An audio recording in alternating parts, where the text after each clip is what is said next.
Welcome to the Verum Epiphania podcast, a serialized reading of the audiobook Verum Epiphania. Episode 2. Chapter 6. The Herdsman, the Auroch, and the Horn. Stefan knew well the first part of his journey through the village, but soon the cobbled lanes gave way to a little used path that turned away west from the village, towards the Baron's mountain, rising and falling over abandoned, dun-coloured fields. Most people would have derived little cheer from travelling alone through such a forlorn setting on Christmas Eve morning, but to Stefan, each breath he exhaled that froze in the air beside him was a Christmas angel guiding him safely on his journey. So it was in this cheerful, light-hearted frame of mind that Stefan journeyed. After a while, he arrived at the margins of a dark pine forest that skirted the base of the mountain. The forest was edged by a steep-banked stream, its waters frozen silent. A well-tended path followed the stream's meandering course, and Stefan followed it for some way until it deposited him at a stone bridge that spanned the channel.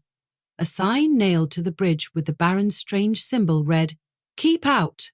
Private property! Hunting and wood-gathering forbidden." As Stefan passed over the bridge, though, he could see it was covered with a scattering of fresh pine needles.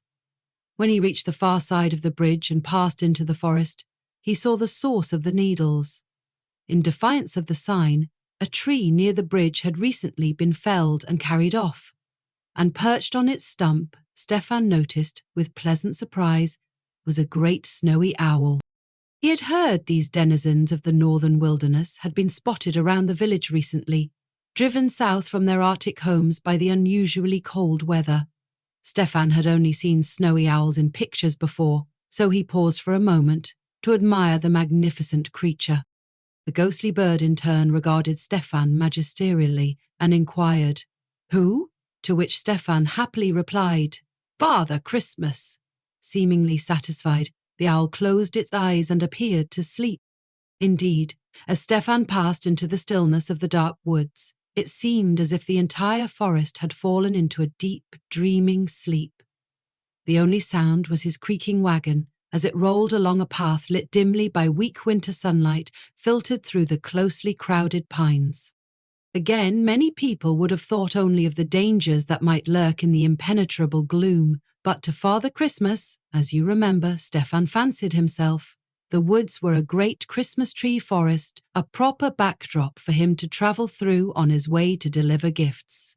Stefan now wished he had attached sleigh bells to his wagon so he would sound, as well as look like, the jolly old elf. That was why, when he first heard the faint tinkling of a bell, he thought he had only imagined it. But then the silvery sound repeated. It was a bell, he decided, and it was coming from somewhere in the forest. Stefan halted and pricked up his ears. The ringing grew louder and clearer as its source drew nearer. Suddenly, a great shaggy dog wearing a wide leather collar with a bell loped across the path in front of him. It took no notice of the boy as it picked its way through the undergrowth, sniffing intently at the ground. Stefan had lost sight of the dog in the trees when it began barking and whining urgently. Hearing its distress, Stefan left his wagon and trudged through the thicket until he found the troubled dog. It was standing at the edge of a wide clearing of withered grass, open to the sky. What Stefan saw at the centre of the sward made him catch his breath. A large circle of standing stones jutted up through the shriveled grass, like a giant king's crown resting on dishevelled hair. Stefan recognized the mysterious structure as an ancient megalithic henge, but it was what was trapped inside the henge that captivated the boy. Visible through the crumbling stones was the hulking shape of a giant horned beast. Stefan had only ever seen drawings of this mythical creature in his schoolbooks, and his schoolbooks said the very last of this bison-like animal, known as an auroch, had died centuries ago, yet here it was, incarnate and in distress. The beast had somehow worked and wedged its spreading horns through a gap between two of the upright stones and trapped itself inside the henge. Unable to move forwards or backwards, the restless ox thrashed against the stones in vain. Its deep-throated snuffling and snorting shook the ground. Filled with wonder and pity for the magnificent creature, Stefan carefully approached the henge and marvelled at the mighty auroch. The beast towered over him. Its great curving horns spanned a distance far wider than Stefan was tall, but in its dark, watery eyes, Stefan perceived no danger. He spoke soothingly to the anxious animal. Then he whispered a brief prayer, stood on his tiptoes, and grasped the tip of one of the auroch's horns. The auroch seemed to sense the young boy meant no harm, and put forth no resistance as Stefan gently turned its head sideways until its horns were parallel to the gap between the stones. Then Stefan firmly drove the ox backwards until its broad head was clear of the stones. When the ox realized it was free, it bellowed and bucked with joy. When the auroch had quieted down, Stefan was astonished to spot a brand on its thick hide. But the brand wasn't the Baron's distinct mark as he expected. Who could this relic belong to? Just then, without warning, a great bear of a man with a long, shaggy white beard came crashing through the trees. He was dressed in a hooded cloak, boots, and had a large pack slung on his back. The dog, recognizing its master, rushed to greet the stranger. The auroch, also delighted at the man's arrival, bellowed and pawed at the ground with wild gladness. The portly stranger laughed with joy at the sight of his companions and jogged to the henge. "There they are at last," he boomed in a rich baritone when he reached the auroch. "Thanks be to God." He removed his pack and from it produced a length of rope. With this, he fashioned a lasso that he placed over the ox's head.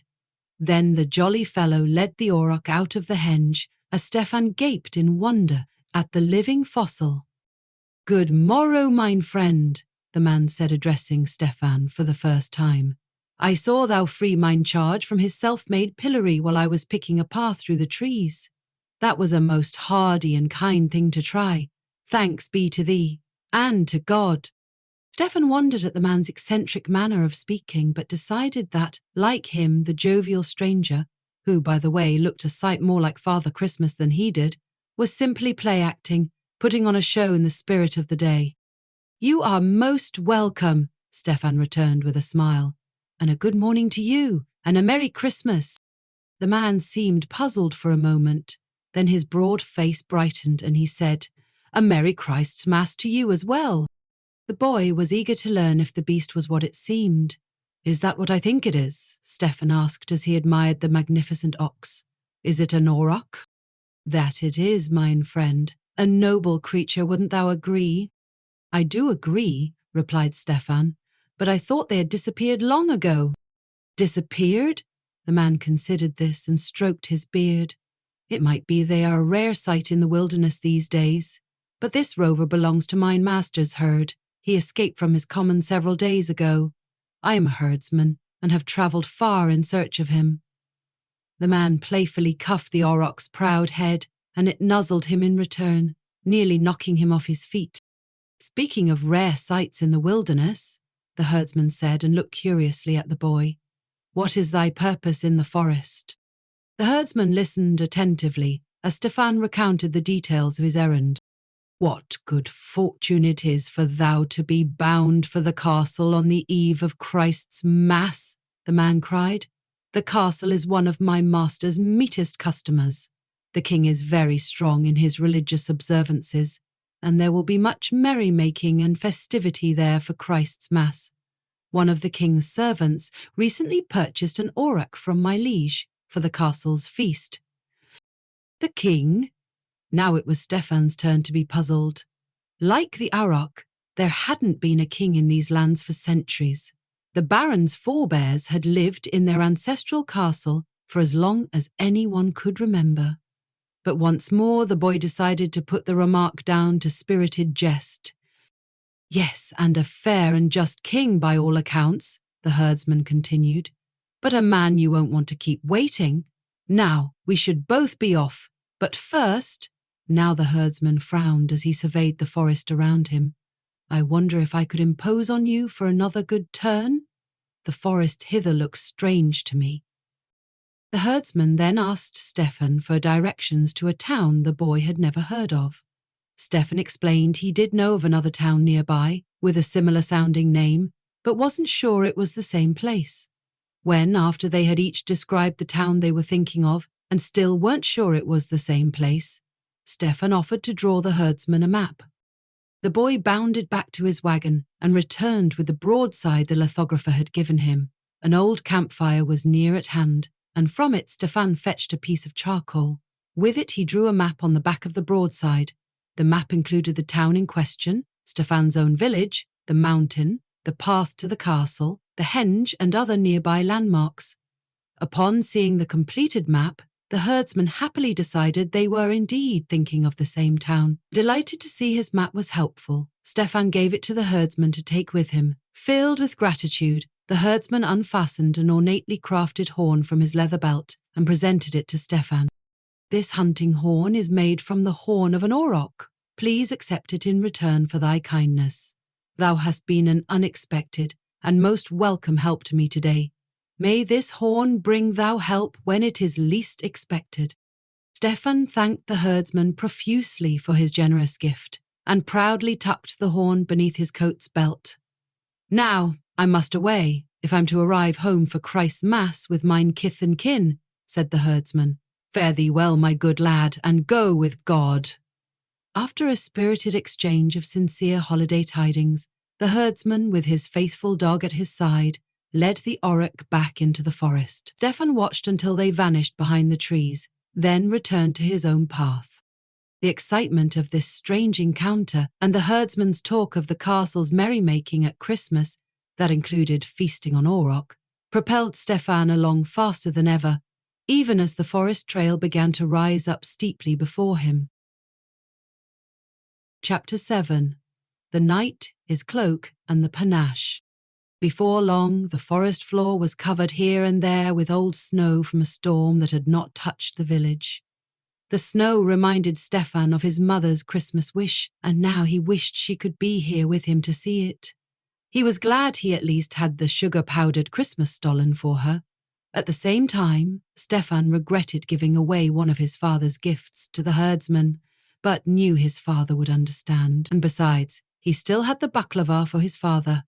Pleasant thoughts of giving these gifts to his parents swirled in his head.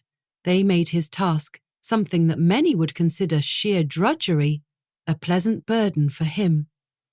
The time passed quickly. After a while, the isolated tracts of snow grew larger as the trail wound higher. Very soon, the patches of snow knitted together in an unbroken blanket of white. Stefan drew to a halt and set to work converting his wagon into a sled, all the while thanking under his breath the cleverness of his father. When he had finished the conversion, the snow, instead of being a hindrance to his travels, helped expedite his progress as his sled glided smoothly over it. At length, after negotiating several zigzagging turns, Stefan arrived at a level clearing high on the mountain's flank. At its centre, Stefan could see the ragged remains of an old stone building. A trefoiled window set in the last remaining wall identified the ruins as the medieval monastery's church. It appears the haberdasher had heard correctly, Stefan thought, and the barons have indeed scavenged the church's stone for their mysterious project. To Stefan, though, a sense of holiness still seemed to linger among the ruins, and he paused.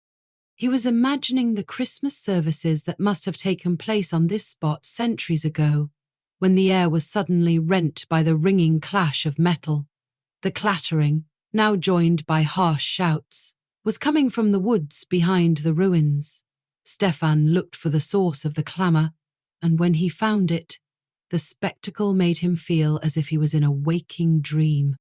In the trees was a knight clad in gleaming silver armour, mounted on a great armoured warhorse, battling with his sword and shield against 3 men on foot armed with axes.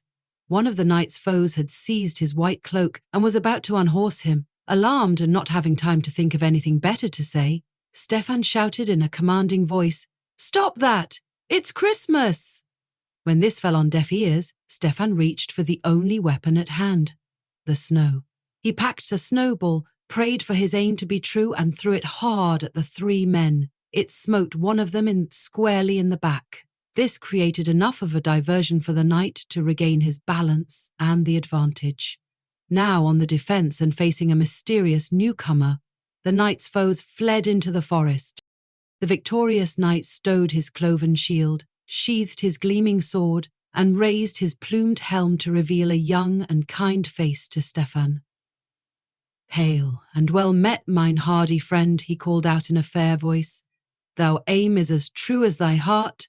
Thou mayhast save me from a terrible fate at the hands of those plunderers." As the great charger stamped through the snow and drew up alongside the awestruck boy, the gallant knight said, "I receive they thought thou wert mine squire who is convalescing at the infirmary. He fought bravely by mine side some days since, when those same three dared to raid our stores. Thou bear more than a passing resemblance to mine squire, and thy strength and courage are plain to see. Say to me, what endued thou hither this day?" Stefan blushed at the knight's laurels and explained his errand to the castle. Then, before he could ask what a knight was doing here in this place and time, the paladin said, "It is a strange chance to cross paths with such a valorous lad. I was bound for the castle myself. I am representing the monastery at a jousting tournament tomorrow, as part of the castle's Christ Mass celebrations, when those bandits waylaid me." A tournament? Of course jousting would be a part of the Baron's Christmas celebrations, Stefan thought. Jousting tournaments at medieval festivals were common around the village, and knights in shining armour often made appearances in local parades. Stefan could easily picture a jousting spectacle in all its fanfare at the castle.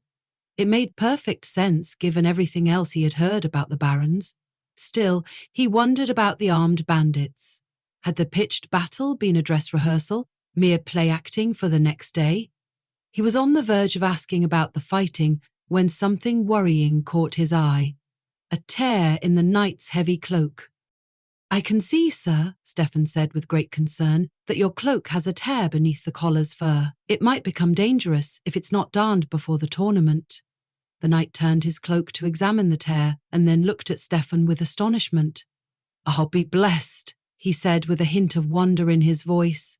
"You may have saved me, yet again." As the knight considered this new plight, he said resignedly, "Since I am travelling without my squire, who carries in his cart all the tools to mend mine armour, it appears I will have to compete without my cloak tomorrow."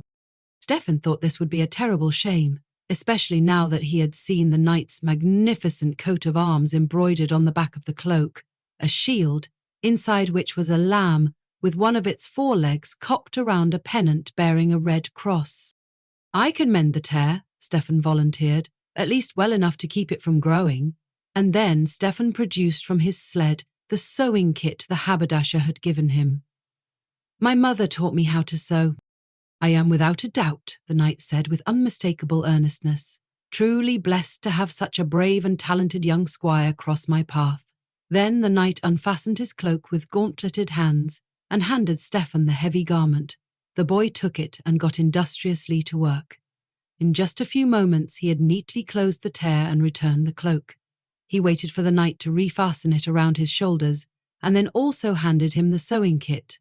"In case further repairs are needed," Stefan explained. "Gramercy," the knight said with great sincerity and respect. "Extravagance is the order of the day at the castle on Christmas, the gallery, the king, and I would have heavy hearts if the monastery's heraldry was not proudly represented."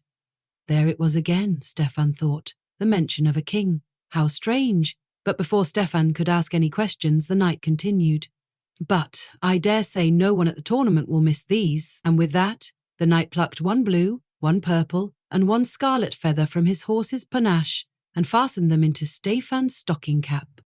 "There, that is better," the knight said as he admired the modest panache he had made for Stefan. "Thou hast demonstrated the knightly offices of bravery and skill, and shouldst look the part." Stefan was humbled and honoured by the knight's tribute, and thanked him effusively. "It hath been an honour meeting thou, worthy man," the knight continued. "Now I must make sure the bandits hast forsooth fled the castle's realm. A merry Christ Mass to you. Fare thee well, and pray, go with God."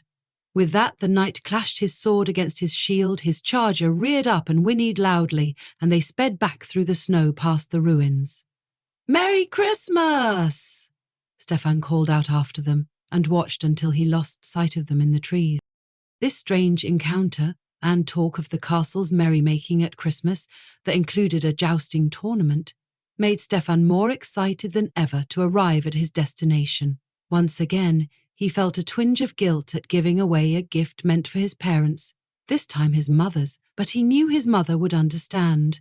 And besides, he still had the Christmas stolen for her. These rousing feelings and thoughts spurred him on. His brisk pace hardly slackened even as the snow-covered path wound steeply upwards and grew narrow and rocky. Thank you for listening to this episode of the Verum Epiphania podcast.